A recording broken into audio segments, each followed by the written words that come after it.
The Potato Harvest by Charles G.D. Roberts. A high bare field brown from the plow and born aslant from sunset.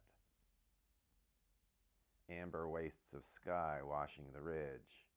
A clamor of crows that fly in from the wide flats where the spent tides mourn to yawn their rocking roosts in pines wind-torn.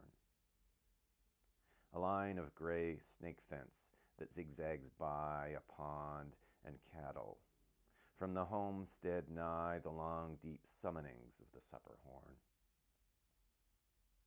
Black on the ridge against that lonely flush, a cart and stoop-necked oxen, ranged beside some barrels, and the day-worn harvest folk here emptying their baskets jar the hush with hollow thunders. Down the dusk hillside lumbers the wain, and day fades out like smoke.